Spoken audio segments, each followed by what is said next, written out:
We can get the rest done another time, okay? Jerry. So, you talked about legacy. We are so fortunate. The team was fabulous.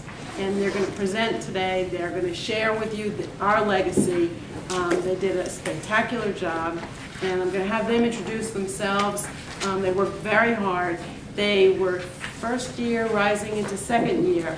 They took a case, broke it apart, analyzed it.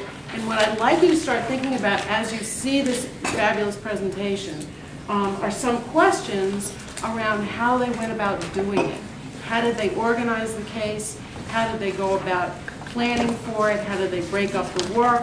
How did they go about working with their presentation skills? How much time did they invest? All those kinds of things. You'll get a chance to ask them questions afterwards, but without further ado, our team is ready to come up and show you their fabulous stuff.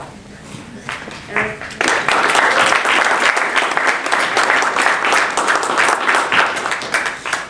Would you like to introduce yourselves? Your program. My name is Eric Vedasto. I am a second year MA student. Hi, my name is Nova Diop. I'm a second year MBA student. And my name is Kobe. I'm a second year MBA as well. And my name is Tawhid Rahman. I'm a second year MBA as well.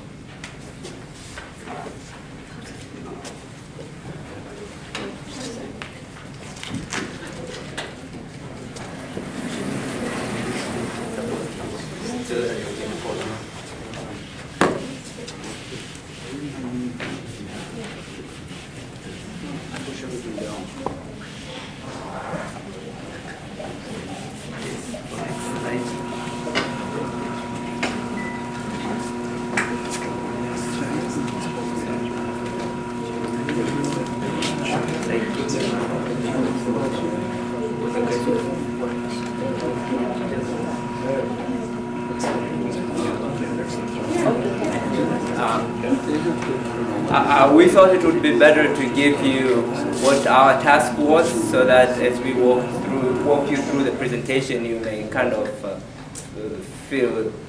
see that it's easier to follow. The task before us was basically to lay down a 5-year business plan for Chrysler after its bankruptcy and restructuring, so that it can be viable again. And we were given some parameters to look at, but essentially to charter the way to make the company return to viability. And that's what we're going to do. Good afternoon, ladies and gentlemen. Welcome to our presentation. We are assuming the role of Jackson Consulting. My name is Nova Diop. My colleagues are Eric Vedasto, Tawhid Rahman, and our alternate member, Kori Adede. Today, we are here to give you a 5-year business plan for Chrysler to become again one of the largest automakers in the world.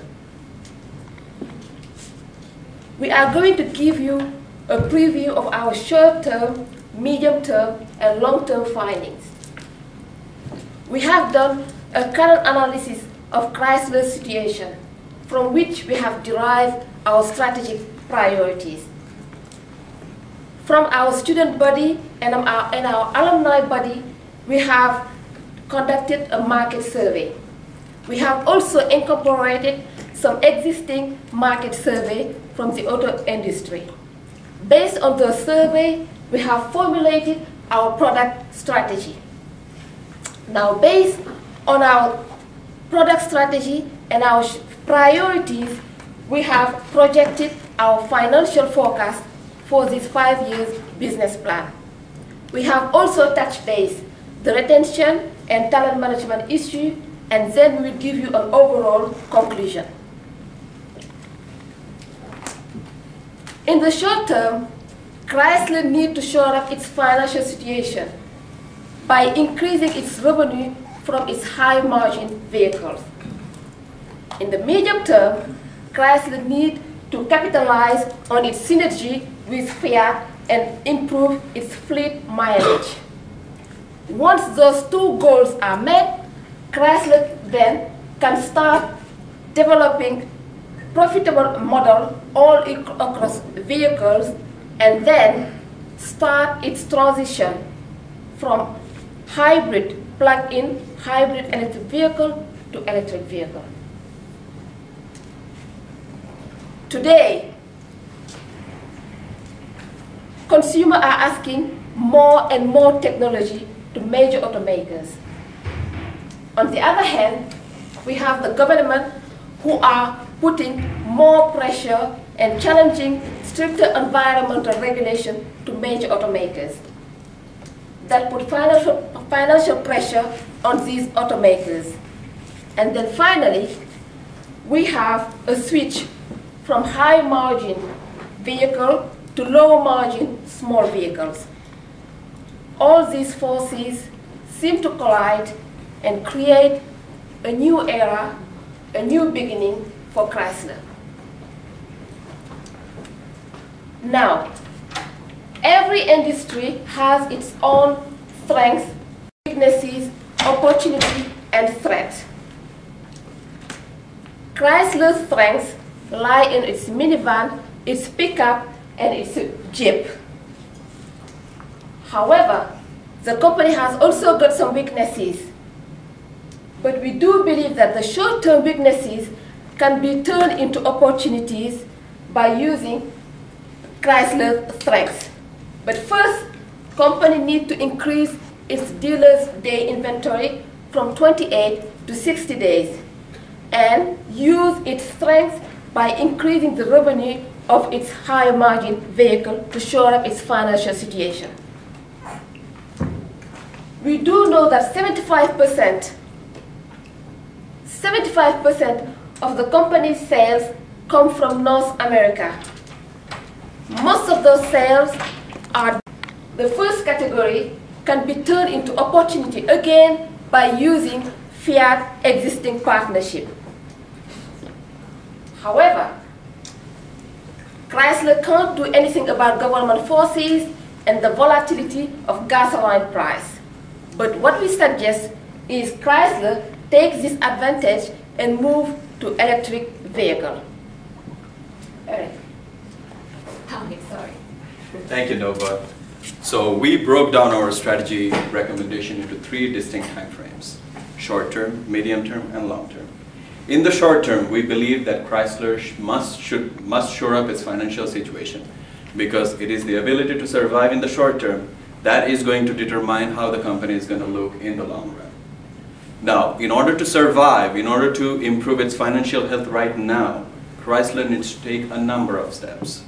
First of all, it needs to maximize the revenue from sale of its high-end cars, such as minivans, pickup trucks, and SUVs, because these are the cars that are bringing in profit for Chrysler right now. However, with the change in consumer preferences, Chrysler should expect an increasing demand for smaller and fuel-efficient vehicles. Now that's where Fiat comes in, because Fiat has the proven technology for that kind of cars. So Chrysler needs to optimize its expenditure through better coordination with Fiat's engineering department. Now, in order to do so, Chrysler must combine its engineering effort and development effort with Fiat's and put more focus on hybrids. Most importantly, Chrysler must make sure that their suppliers are financially stable, and they should also rationalize their suppliers across the board. Now, in the medium term, Chrysler must capitalize on its alliance with Fiat to improve the efficiency of its engines and fleet mileage. It should also try to expand into smaller and mid-sized sedans. Now, in addition to that, Chrysler must also integrate its design function with Fiat's and so that it can quickly develop the existing models and come up with new models based on emerging technologies such as plug-in hybrids and electric cars. But most importantly, Chrysler must make sure that they make the most use of Fiat's existing global network to boost its sales. Now, in the long run, Chrysler must come up with a profitable lineup of cars that should be a combination of plug-in hybrids and all-electric cars. And they should be across all the category of cars, such as compact, subcompact, mid-size, full-size, you name it. However, Chrysler should make sure that these cars exceed the CAFE standards. Now, this transition from plug-in hybrids to an all-electric vehicle platform is going to be very expensive. In fact, many of us sitting in this room may not be able to afford a first-generation all-electric car. However, as the virtuous cycle occurs, now what's the virtuous cycle? I'm going to explain in my next slide. As it occurs, we believe that the price is going to come down. Now that might raise a question as to how we're going to sell these expensive first-generation electric cars. Well, we can do it in a number of ways. First of all, we can lease the battery or the vehicle itself. Secondly, we can partner with the battery makers and offer the consumers with lucrative financing options. But last but not the least, we can also make money through fleet sales of these cars. Now, this slide is an illustration of the virtuous cycle that I earlier referred to. This cycle is very critical to the success of electric cars. Let me try to explain a little bit. Through the partnership between battery makers and automakers, the battery makers will be encouraged to invest more in research and development of battery technologies, and they will be able to come up with better, cheaper, and efficient batteries. Now, once the car makers have these batteries, efficient batteries in their hands, they will be able to offer more appealing product to the consumers. Now, as more and more of these cars are sold, which in turn means that more and more of these batteries are sold, increased economies of scale and profits will be realized, which in turn is going to motivate the battery makers to invest even more in research and development and push the battery technology even further unless and until it matures. Now, this cycle is going to repeat and reinforce itself, and what's going to happen in the end? Both the car makers and the battery makers will be benefited. Now, this slide illustrates how globally car makers and battery makers mostly are partnering with each other and creating this fabric of joint venture and customer-supplier relationship. We believe that Chrysler has a competitive advantage over others in the industry because Chrysler has already established a strong tie with A123 Systems, which we believe has so far the best technology for batteries for electric cars. Now, from the news, we also know that recently A123 Systems has experienced a hugely successful initial public offering. Not only that, A123 Systems research is being backed by MIT and General Electric. Eric. Thank you, Tawhid. Now, the strategy that my colleague Tawhid clearly laid down were based on market research and enough feedback from what the market is telling us. So we were driven by the desire to come up with a strategy that is supported by market feedback. And we conducted two types of surveys. We surveyed our student body and we also surveyed our alumni body. And we kind of compared our results with the existing market reports from major automotive reports like JD Power and Associates and the like. And basically, this slide gives the results of our survey. From our student body, and the student we surveyed came from 23 different countries. The results were 72% preferred smaller, fuel-efficient sedans. And the major reasons were price, environmental impact, reliability, maintenance, and resale value. The results from our alumni survey wasn't very different.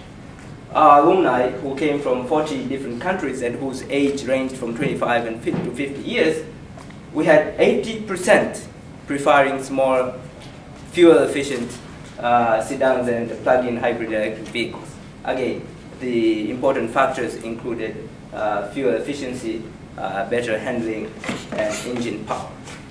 Now, with this kind of information and with the information we obtained from the existing market reports, we charted how different vehicle categories are expected to perform over time.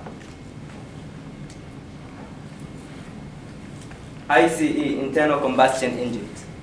We currently know that Chrysler makes most money from its minivans, SUVs, and pickup trucks. These are its most performing brands, and currently they constitute a bigger percentage of market share. However, we have increasingly observed that the market is shifting from the preference of these bigger cars to smaller cars. And so, we expect that this vehicle category to follow this trajectory over time, decreasing both in market share and profitability. That is why my colleague Tawhid said, Chrysler has a short-term window here to make the most out of this vehicle category. The second vehicle category is sedans. Currently, we know that Chrysler, on average, loses money on this vehicle category. However, two things are happening in this vehicle category. First, consumer preference is increasingly shifting to this vehicle category. And second, engine technologies for this vehicle category is being improved. Taken together, we project that over time, this vehicle category will increase both in market share and profitability, and will follow that trajectory. That's why in our medium-term strategic recommendations that we told you that Chrysler needs to use its alliance with Fiat to capitalize on this opportunity. The third vehicle category consists of hybrids, plug-in hybrid electric vehicles, and electric vehicles. Currently, these are, most automakers lose money on these, and they constitute a very small percentage of the market. However, we anticipate that the broader shifts are happening in the auto industry, and over the long term, this vehicle category, these engine technologies will drive the auto industry. And accordingly, we expect this vehicle category to follow that trajectory over time. Now, one thing to point out is that the bigger green circle here includes this vehicle category and this vehicle category, but as they are powered with this engine technology. In fact, one important feedback from our market survey was that 36% of the people we surveyed seriously considered buying plug-in hybrids, electric vehicles, and electric vehicles, with an additional 50% willing to consider buying these products.